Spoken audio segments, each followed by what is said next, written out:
All right, Shalom, Yasha. I'm going to start off by giving all praise, honor, and glory to Yahweh, Bashim Yabushai, Bashim Rakakadash, double honors to the apostles and elders of Great Millstone. Salutations to you, brothers to the four corners of the earth, preaching His word and also laboring in His word in truth, love, and sincerity. Shalom to the hopeful elect. All right, in today's lesson, I'm going to go over chelation therapy, and I'm going to also go into geoengineering. All right.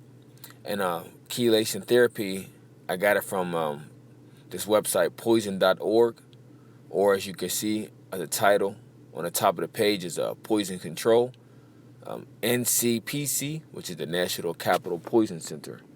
Okay, so I'm gonna go into this, and hopefully edify someone that doesn't know what this actually means whenever they hear this word. Okay. So I remind you again, I'm going into chelation therapy and also geoengineering. But let me just get a scripture real quick, all right? Because the scripture said, Ecclesiastes 5, verse 15, also known as the book of Sirach. It says, be not ignorant of anything, in a great matter or small. Let's read that again. Ecclesiastes 5, verse 15, it says, be not ignorant of anything, in a great matter or a small.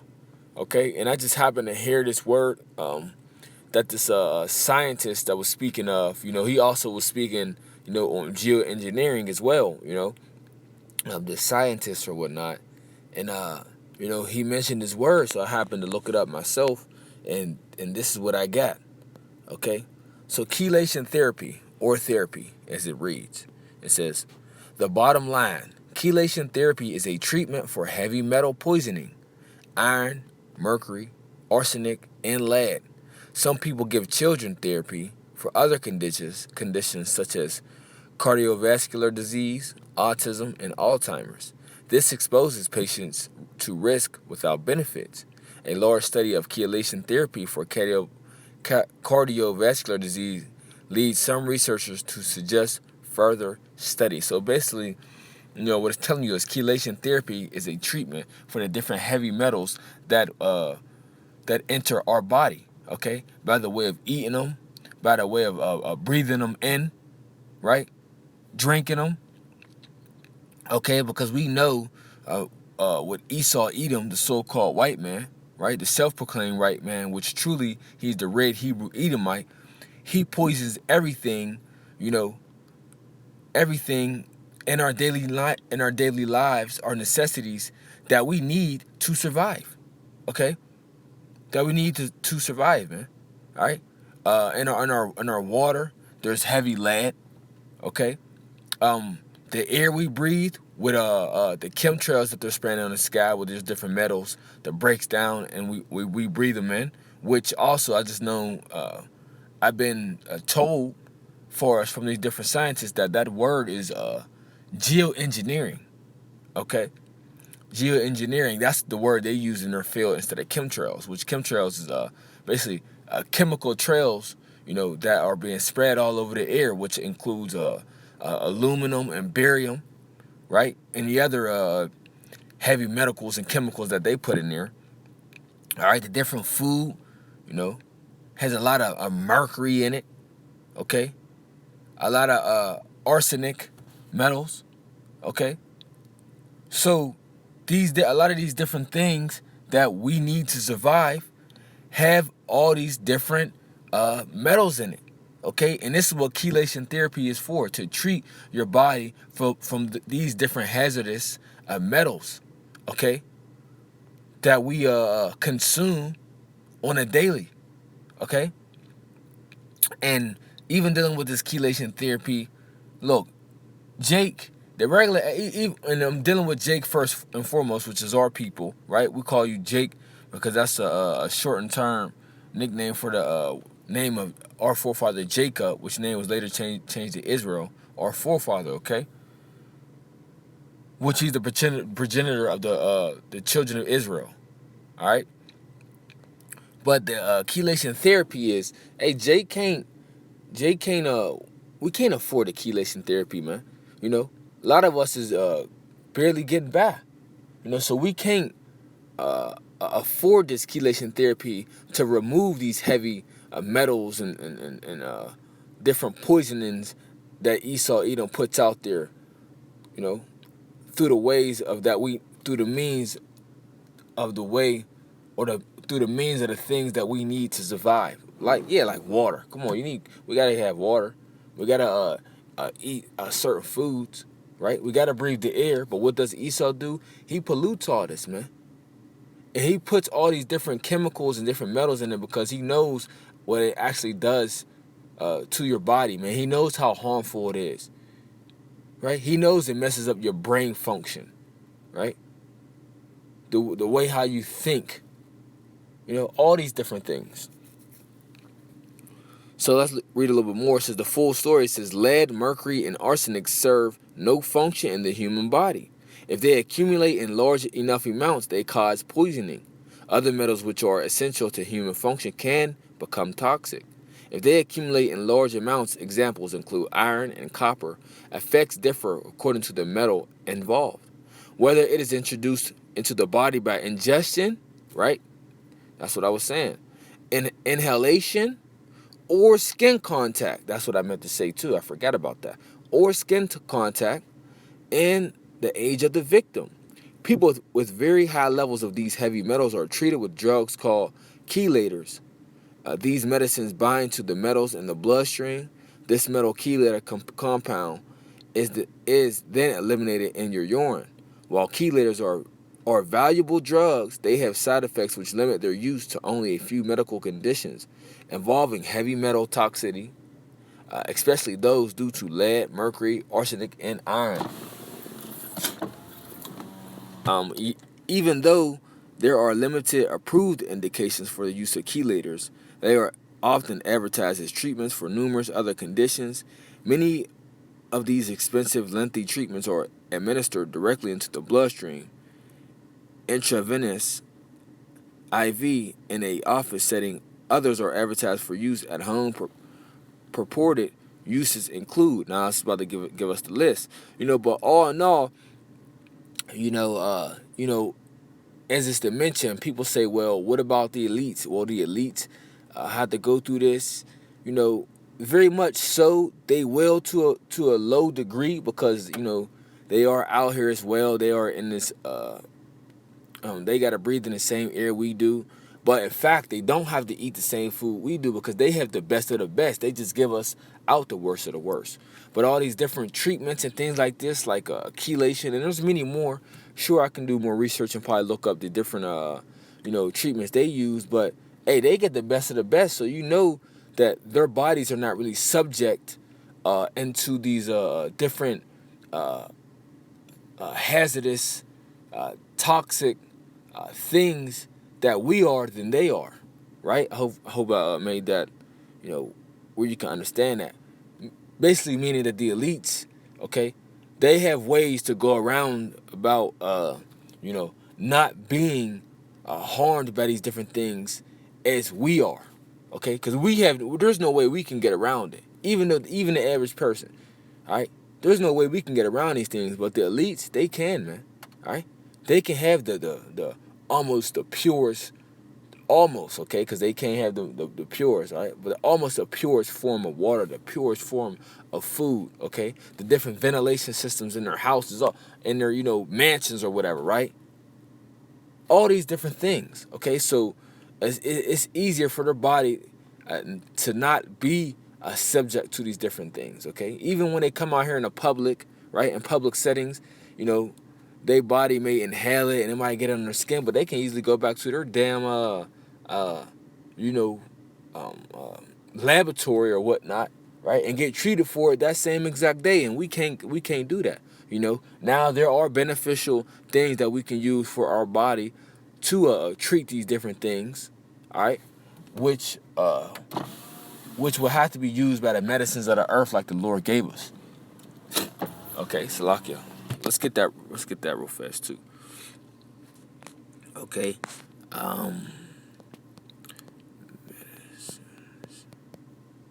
So, all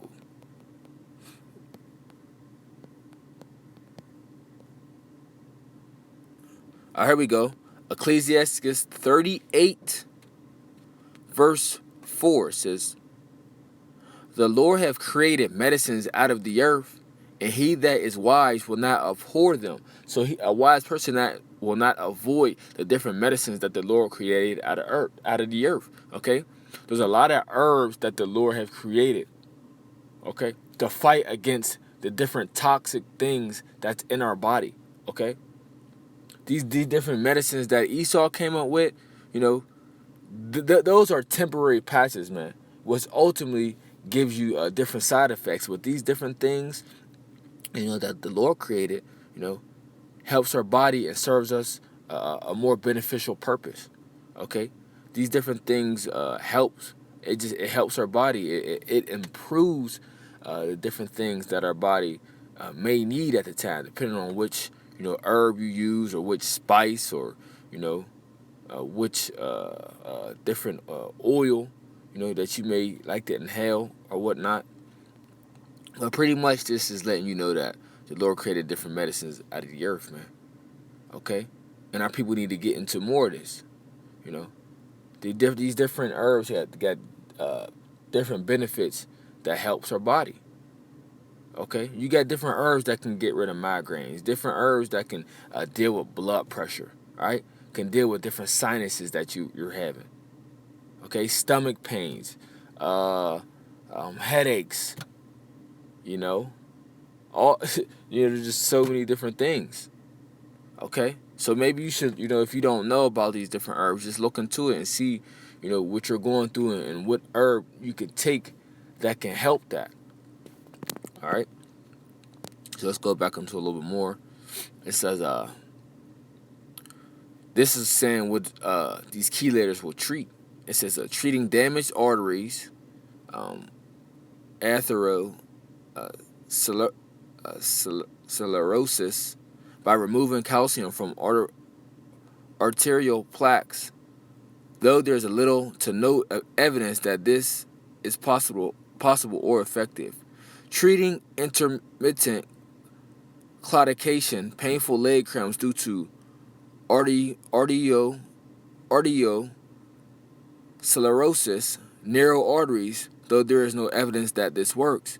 Curing or improving symptoms of autism, though there is no evidence that metals are a cause of autism. Liar. Preventing or curing neurodegenerative conditions such as Alzheimer's disease, though there is no evidence that currently available chelators have any effect on these conditions. Now, this is another thing I want to say when you even dealing with certain articles. A lot of times you have to eat the meat and spit out the bones. Okay, so if there's anything that's good for the body to help you in some type of way, remember Esau doesn't want you to do that. So he wants you to continue to spend your money and go to his different doctors. Okay, doctors mean to falsify. So he wants you to go to his way of so-called curing or whatnot, his patching up, so you can keep spending money with him. That whole medical industry is based off money.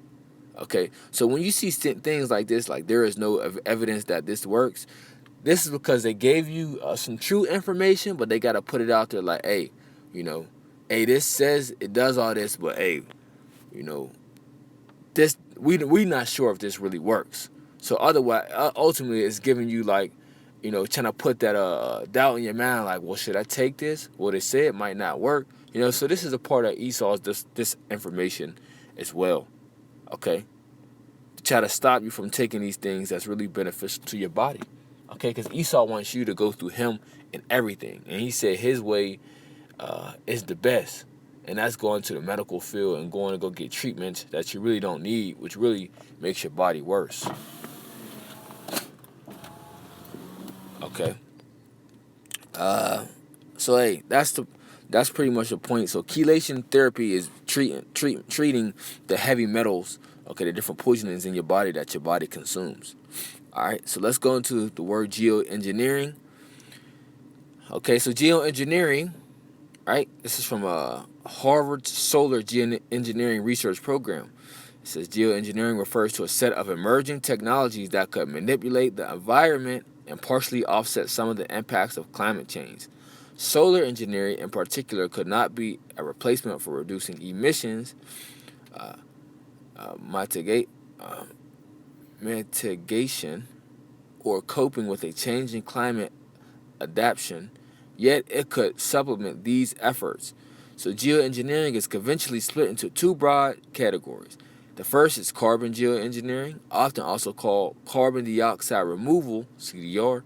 The other is solar engineering, often also called solar radiation management, SRM, or albedo modification. There are large differences. Okay, so let's go into this a little bit. It says carbon geoengineering seeks to remove carbon dioxide from the atmosphere, which will address the root cause of climate change. The, the accumulation of carbon dioxide in the atmosphere and the chain from emissions to concentrations to temperatures to impacts. It breaks the link from emissions to concentrations. Solar engineering seeks to reflect a small fraction of sunlight back into space or increase the amount of solar radiation that escapes back into the space to cool the planet, in contrast to carbon geoengineering. Solar engineering does not address the root cause of climate change. It instead aims to break the link from concentrations to temperatures, thereby reducing some climate damages. So let's see. I want to try to get to the point. Let's go to the solar geoengineering benefits and risk. It says climate models have consistently shown that solar geoengineering, when used in moderation and combined with emission cuts, has the potential to reduce climate changes around the globe. 1 second.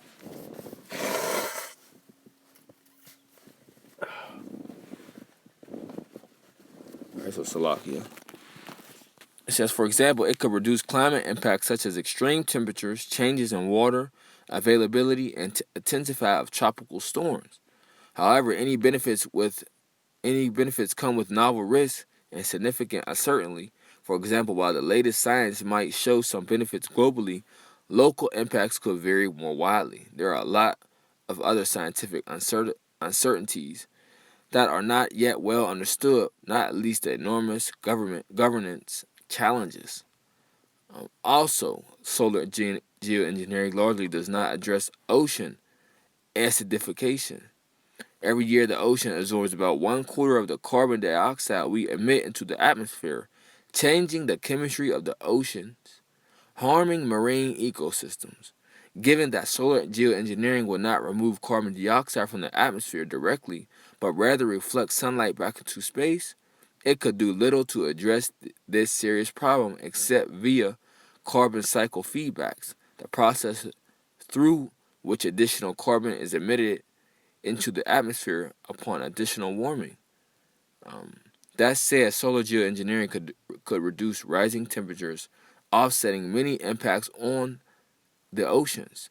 For example, by reducing sea surface temperatures, it could reduce the risk of coral bleaching events and help to maintain conditions favorable for coral reefs, as the damage to coral reefs is largely caused by rising sea surface temperatures, followed by intensifying ocean acidification. Solar geoengineering could also reduce poleward shifts in species ranges, which have been posing serious risks to tropical fisheries, and it could lessen the amount of sea ice loss, which could reduce the impacts on high latitude ecosystems and climate and help to limit changes in ocean circulation and glacier melt. In any case, solar engineering cannot be a substitute for cutting carbon dioxide pollution. It can only be a potential supplement. Um, so that's basically it with this article. Speaking of this, solar geoengineering, right? So basically, solar geoengineering in a whole is basically the manipulation of the environment. All right, that's what that is. Okay, being able to manipulate, the environment. Okay, and Esau has that different technology to do these different things, man. Hey, because we not ignorant of Satan's devices, man. Hey, Esau has what? Harp. right? The heart, which can control the weather, you know. CERN, right? CERN, you know. HARP is HARP. These different things, you know, you gotta look up, man. And this is how Esau manipulates the weather, man.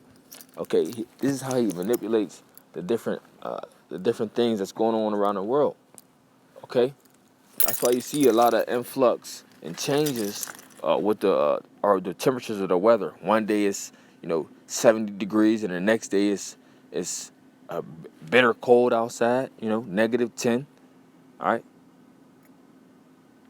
So hey, hey, we not ignorant of Satan's devices, man. Okay, we're not ignorant of Satan's devices and all these different things that he's coming up with.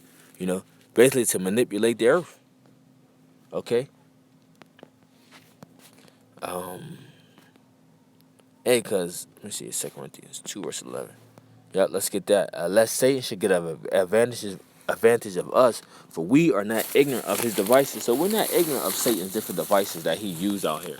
Okay. Like, the men of the Lord, the people that's doing their research, when we look up these different things, we know that Esau is behind all this, man. Because we know Esau Edom has a God complex, right? In the way that the earth was created and made, everything in complete order. Esau has a problem with that, and he wants to change it to the way he wants to do it. Okay? Everything is not in the best condition, as he says, is the way the Lord made it, man. All right? Through Yahweh Shine, the angels. Okay. All right, but with that, there wasn't too much information I could really pull up on that geoengineering article.